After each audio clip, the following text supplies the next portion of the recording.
Et yo c'est tout le monde, j'espère que vous allez bien. Aujourd'hui on se retrouve pour un épisode de Coder. C'est facile, aujourd'hui nous allons voir le Data Store. Eh bien, c'est parti. Alors en fait le Data Store c'est un centre de données qui est accessible grâce au Data Store Service. Quant à lui, le Data Store Service est accessible grâce aux services API. Par défaut ils ne sont pas activés, donc il va falloir les activer. Pour pouvoir les activer, il va falloir avoir accès aux Game Settings, donc ici ou alors même dans File, dans Game Settings ici. Si vous n'avez pas encore publié votre jeu, il va falloir le faire pour pouvoir avoir accès à la sécurité en fait dans les paramètres de votre jeu. Donc, si c'est pas encore fait, faut le faire. Ensuite, vous pourrez donc aller dans les Game Settings, dans Security, donc sécurité, et activer en fait les services API ici. Donc là, en gros, ça dit que généralement c'est utilisé le plus souvent pour les Data Store. Save. Donc on va ajouter un script dans les services. Comme d'habitude, ça ne change pas. Et puis ensuite, on efface le print hello world. Donc le Data Store Service, c'est un service. Donc je vais commencer d'abord à créer une variable pour le Data Store Service. Donc local Data Store Service qui est la game de .getService Data Store Service. Ensuite, on veut essayer d'avoir notre propre centre de données.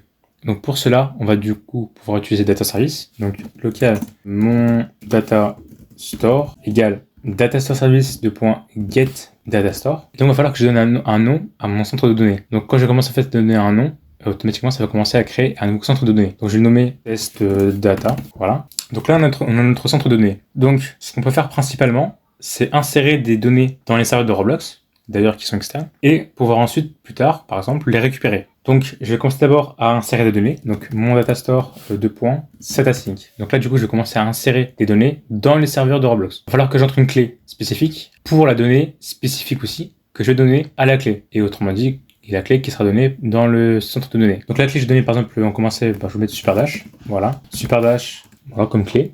Ensuite, je vais attribuer une valeur, par exemple, 23. Ce que je vais faire, c'est que je donne plutôt un centre de données d'argent. Donc ça, je vais juste changer ça. Je vais mettre argent des joueurs. Voilà. Donc ici, du coup, je vais attribuer 23, donc en termes de valeur. Donc si plus tard, j'aimerais récupérer justement donc dans le centre de données argent des joueurs, chercher spécifiquement la clé superdash, je vais pouvoir justement récupérer les données grâce à la clé. Donc, je vais faire .getAsync superdash parce que je vais récupérer la donnée qui est enregistrée avec la clé superdash. Automatiquement, toutes ces valeurs là en fait seront égales à la donnée. Donc là du coup ça sera automatiquement égal à 23. Donc là du coup je vais faire print, je vais juste run, pas besoin. Et donc on va voir que dans le put il y aura écrit 23. Étant donné que je demande de print la valeur que j'ai du coup insérée grâce à la clé superdash dans mon centre de données argent des joueurs. Du coup, si jamais par exemple je fais ensuite mon datastore .setAsync, par exemple je vais mettre n'importe quoi, je vais mettre Mortalcraft par exemple. Je vais assigner par exemple l'argent, je vais lui donner 3. Ensuite je vais faire par exemple mon datastore .setAsync au hasard. Par exemple je vais mettre 98. Imagine que je fais ensuite datastore .getAsync et du coup je prends comme clé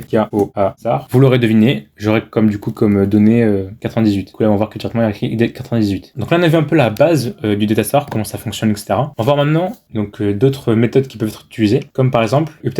Du coup, j'utilisais donc mon datastore .updateAsync. Je vais juste remettre une autre valeur. Pardon, je vais regarder dessus. Donc, on va faire du coup .updateAsync. Donc, comme c'est donné un nom, ça pour moi, ça va permettre en fait de remettre à jour une donnée grâce à la clé. Donc, quelle clé j'aimerais changer? Donc, superdash. Puis ensuite, donc, avec quelle fonction je vais pouvoir transformer la donnée, en fait. Et du coup, sous-entendu, en fait, qu'il y aura une fonction, mais une fonction, ça sert juste à seulement exécuter des lignes de code. Et du coup, il va falloir donc donner une autre valeur, en fait. Ce qu'il faut savoir, c'est qu'on peut seulement donner des valeurs dans le datastore, donc des nombres qui sont finis. Ils peuvent être à virgule, mais il faut qu'ils soient finis. Des textes et des valeurs booléennes. Seulement ça. Du coup, il va falloir donc faire une transform function. Donc, en gros, seulement, en fait, une fonction qui va retourner la valeur qu'on va enregistrer dans la clé, du coup, superdash. Que, du coup, ça sera à jour. Du coup, je vais faire, par exemple, return. Du coup, ici, ça sera, du coup, la nouvelle donnée. Donc juste faire une variable au-dessus, nouvelle donnée. Du coup ici je vais faire que, par exemple à ce niveau en haut, nouvelle donnée égale à 12. Et du coup ici je vais pouvoir remettre à jour, donc retourner nouvelle donnée. Là du coup j'ai fait updateAsync, mais ce que je vais faire c'est que je vais faire mon datastore .getAsync superdash. Donc là je demande de la print, et comme étant donné que j'ai remis à jour, du coup j'aurai une valeur de 12 avec la clé superdash. Et comme vous voyez, ça a pris une 12, étant donné que j'ai remis à jour. Ensuite on a aussi incrementAsync, donc ça sert en fait à incrémenter des valeurs. Donc on peut seulement faire des sommes, mais une différence c'est aussi une somme. Donc autrement dit en fait une soustraction c'est aussi une somme. Donc du coup,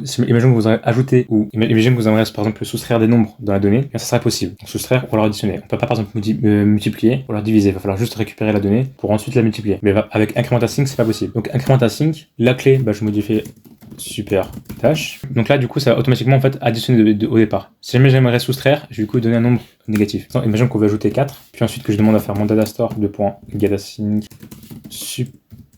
superdash. Voilà, je vais juste demander de print. Du coup, si jamais je run, ça va faire du coup faire 23 plus 4. et du coup ça va faire une valeur de 27. Et du coup c'est mieux j'aurais aimé soustraire, enfin juste que j'ajoute un moins devant, et je fais par exemple le 9, moins 9, et du coup ça va faire 23 moins 9, on dit 14. Voilà, tout ça c'est un peu, comme je vous ai dit, la base du Datastore. Ce qu'on va faire maintenant, c'est que je vais donner un exemple, donc l'exemple le plus utilisé, donc le leader stat. Donc j'ai déjà fait un épisode dessus, je vous invite à aller le voir. Du coup ce que je vais faire, c'est que j'utilise Datastore pour pouvoir en fait sauvegarder les données du joueur qui est dans le leader stat. Donc il va falloir que je fasse une synthèse, donc il va falloir que je code par étape. Donc j'aimerais que lorsque le joueur rejoint, lui, il récupère donc toutes ces données. Et lorsque le joueur commence à quitter, ça sauvegarde les données. Donc je sais que pour pouvoir récupérer les données, lorsque le joueur rejoint, il va falloir que j'utilise du coup getAsync. Et lorsque le joueur quitte, il va falloir que du coup je fasse setAsync. Donc il va falloir que je détecte le fait que le joueur commence à rejoindre. Donc game.players.playerZ. Et donc du coup de .connect function. Donc du coup pour chaque joueur qui va commencer à rejoindre, il aura du coup toute la fonction. Et j'ai aussi du coup l'événement game.players.playerRemoving. Du coup je vais d'abord commencer à faire playerZ. Donc du coup je vais commencer à créer donc le leader stat. Donc du coup on va faire local leader stats égale instance.new folder. C'est un dossier à l'intérieur, on va mettre des données à l'intérieur. On va mettre des values. Donc le parent, ce sera le player. Ensuite leader stat.name égale à leader stat. Ensuite donc local. Donc là du coup je vais instaurer donc argent comme valeur en fait, comme égale à instance.new number value. Donc on va mettre à l'intérieur du leader stat. Pour ensuite donc argent.name égale à argent tout simplement. Automatiquement, étant donné que c'est une value en fait, donc un nombre en fait, automatiquement ça va mettre la valeur à 0. Donc pas besoin de dire que argent.value égale 0. Puisqu'en plus ensuite on va commencer à modifier. Donc ensuite, on va donc commencer à pouvoir récupérer les données grâce au Datastore. Du coup on va faire mon Datastore de .getAsync. Donc il va falloir spécifier en fait une clé. Donc il va falloir donc quelque chose que tous les joueurs ont, mais qui soit différent entre eux et qui soit donc une valeur de texte. En fait. Donc les nombres aussi sont aussi des valeurs de texte, sont aussi considérés comme des textes dans le langage Lua. Du coup, il va falloir soit une valeur de texte, soit un nombre, pour pouvoir en fait que tous les joueurs ont, mais qui reste quand même différent. Par exemple, le nom. Donc tous les joueurs ont un nom, mais il reste quand même différent entre chaque joueur. Le problème, c'est que le nom, le joueur peut le modifier. Alors du coup, je sais plus combien de Robux ça coûte, il me semble que ça coûte 600. Ah oui, il y a quand même des gens qui modifient leur nom. Mais du coup, ça c'est un peu contraignant. Parce que après, le joueur plus tard va rejoindre, il va voir qu'il aura plus son data. Tout ça parce que, alors le data est toujours sauvegardé, hein, c'est juste qu'il va pas reconnaître le fait que ce soit le même joueur. Par contre, on aura le user ID. Donc en fait, c'est un peu l'identifiant d'utilisateur. Ça par contre, ça c'est bien, parce que ça il pourra pas modifier en fait. Et du coup, chaque compte aura son propre user ID, son propre identifiant d'utilisateur. Du coup, on va pouvoir faire player.userid. Du coup, voilà. Donc, l'identifiant du player. Donc, ça sera un certain nombre. Hein. Du coup, ici, on va pouvoir récupérer le Datastore grâce à getAsync. Donc, ici, on va pouvoir du coup récupérer les données. Ce que je vais faire, c'est que je vais enregistrer dans une variable. Donc, par exemple, je vais faire local data. Et du coup, je vais faire data égale mon Datastore de .getAsync. Donc là, du coup, c'est un peu la version basique pour qu'on puisse pouvoir récupérer les données. Le problème, c'est que ça reste quand même un peu assez fragile. Alors, pas 100% fragile, hein. Ça reste quand même un peu. Mais du coup, on va pouvoir utiliser la fonction pécal. Donc j'ai déjà fait un épisode dessus aussi. Quand je vous explique comment est-ce que ça marche, etc. Donc, je vais l'expliquer brièvement dans cet épisode-là. Donc la fonction pécal, c'est un mode protégé de la fonction. Donc comme c'est dit, P pour protect et call pour l'appeler en fait, puisque les fonctions à chaque fois on les appelle. Du coup, ça va permettre de savoir si jamais il y a eu un problème ou une erreur dans la fonction. Et grâce à ça, par exemple, on va pouvoir essayer de refaire la fonction ou essayer de trouver l'erreur. Du coup, on va faire du coup deux variables. Donc local success, donc error message égale à pickle function. Donc je mets le n jusqu'ici. Et du coup, donc là, du coup, à ce moment-là, on peut faire deux manières pour pouvoir se sauvegarder. Donc du coup, on peut faire soit data égale à mon datasort de .getAsync. Du coup, on va pouvoir récupérer data. Et grâce à data, on va pouvoir du coup donner la valeur de l'argent. Ou alors, on peut faire autrement return. J'ai enlevé ça. Donc du coup on va retourner cette valeur là et du coup qui en fait va se retourner dans la deuxième variable. Étant donné que la première variable aura déjà une valeur, donc soit vrai soit faux, pour dire que soit il y a eu un succès pour la fonction, ou alors false lorsqu'il n'y a pas eu un succès pour la fonction, donc c'est une valeur booléenne, et du coup ça sera automatiquement retourné dans la deuxième variable. Du coup ici je peux effacer ça, et je peux dire par exemple data joueur. Tout simplement. Donc du coup on va essayer comme ça pour l'instant. Ici ensuite on peut commencer à détecter en fait que si jamais il n'y a pas eu un succès, donc if success, ou alors sinon s'il n'y a pas eu de succès, donc if not success. Par exemple, imagine que vous pouvez par exemple faire if not success et répéter la fonction. Moi je vais pas le faire parce que ça n'a pas vraiment trop d'importance. Et normalement si vous avez suivi les tutos, vous saurez comment faire. Donc ici du coup on a pu récupérer donc les données. Donc juste faire if success, then, donc c'est un succès. Donc, if data joueur est strictement égal à nil or 0. Parce qu'en fait, la première fois que le joueur va rejoindre, et bien en fait, il n'aura pas de data. Parce que du coup, en fait, son parcours va commencer à partir du player removing. Donc, du coup, c'est comme là qu'on va commencer à sauvegarder les données.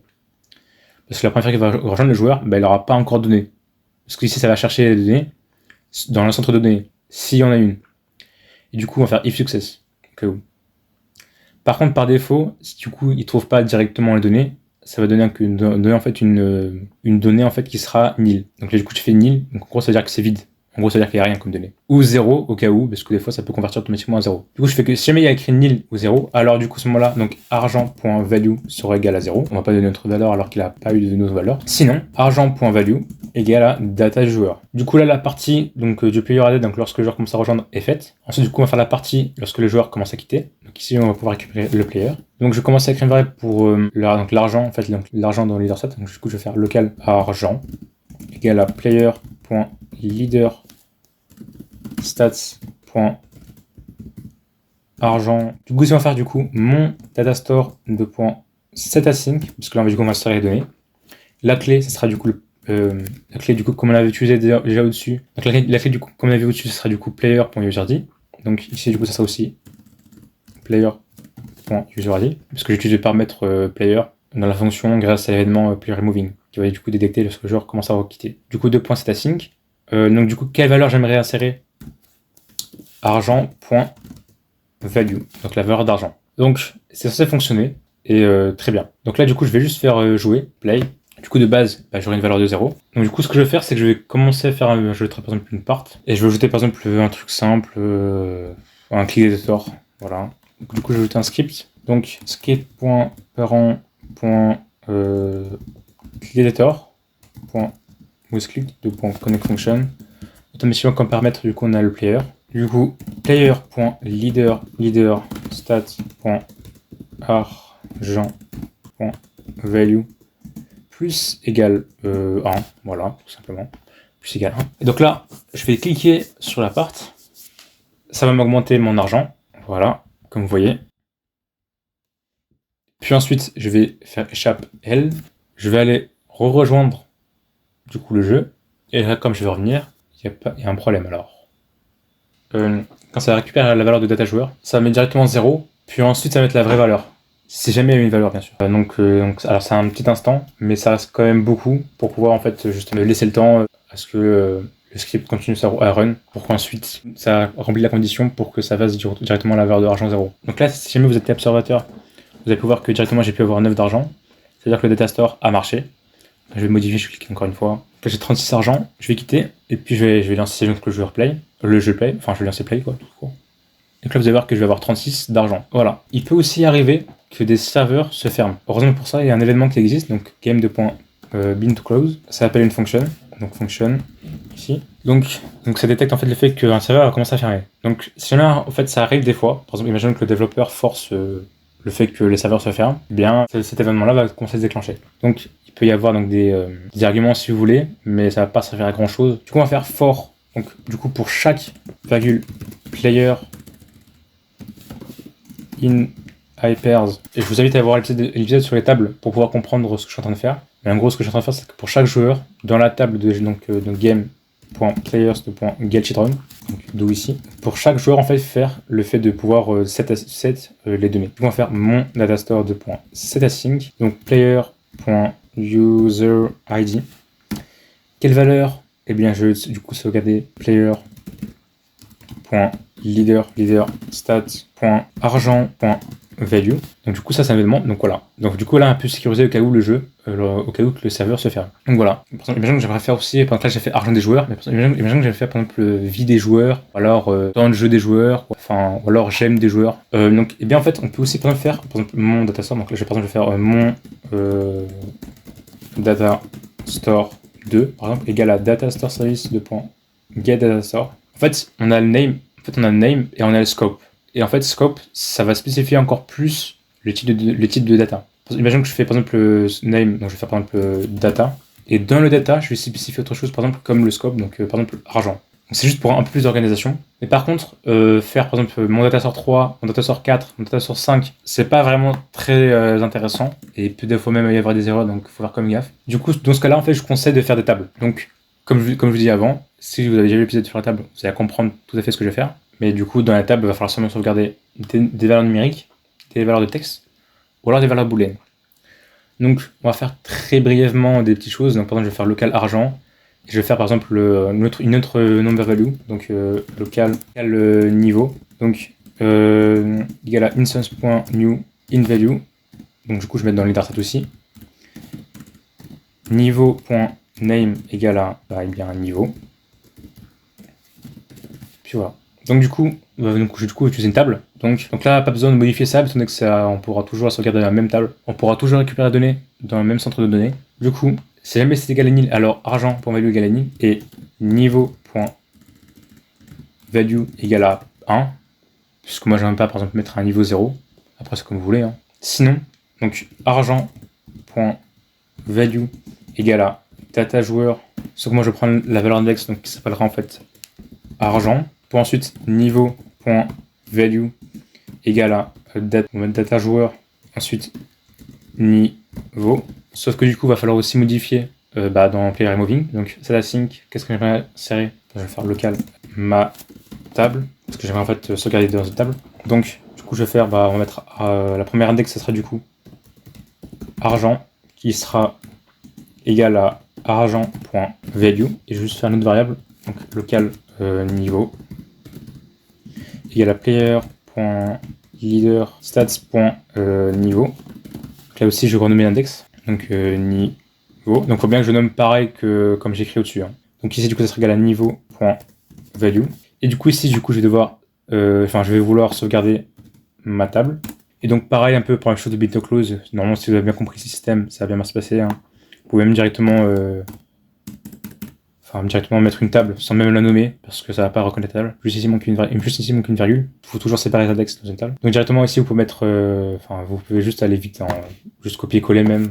Voilà, point value, et juste renommer l'index quand même. Argent, on met bien sûr, je vais comme descendre.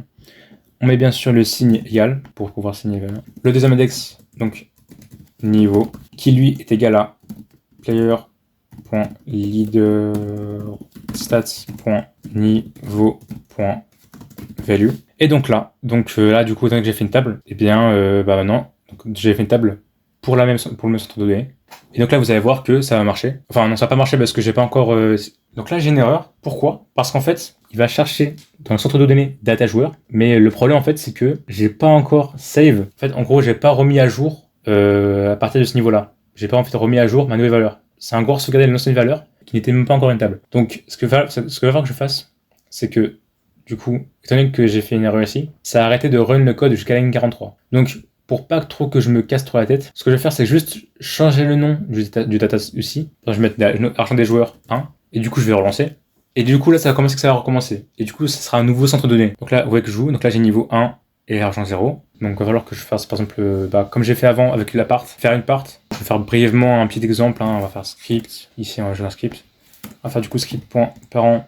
On va faire .touched. Voilà, on va pas vraiment faire compliqué. Pour connect function, other part. Du coup, ici, on va pouvoir récupérer le joueur grâce à ça. Donc, local caractère égal à overpart.parent. Ensuite, local player égal à game 2.getPerform caractère. Ensuite, du coup, on va faire juste rapidement player.leader stats. Du coup, argent.value plus égal à 2, par exemple. On va augmenter 2 en argent. Et au niveau, je vais mettre par exemple 1. On va par exemple faire un niveau. Et là, non, ça sera bon. Vous voyez bien que non, ça fait pas d'erreur. Là, vous voyez que ça augmente l'argent. Donc 18, tout ça. Donc là, j'ai 28 en niveau et j'ai argent, j'ai 27. On va quitter. On va relancer. Et là, on va voir que ça va marcher. J'aurai 28 en niveau et j'aurai 27 000 argent. Donc voilà, je vous ai montré un peu la base du data store. Donc j'espère que cette vidéo vous aura plu. S'il y a des parties que vous n'avez pas vraiment compris, n'hésitez pas à les revoir. Ou alors sinon, si vous avez des questions, posez-les en commentaire ou alors même dans le serveur Discord. Le lien est dans la description. Et puis sinon, je vous dis à très bientôt pour une nouvelle vidéo. À la prochaine!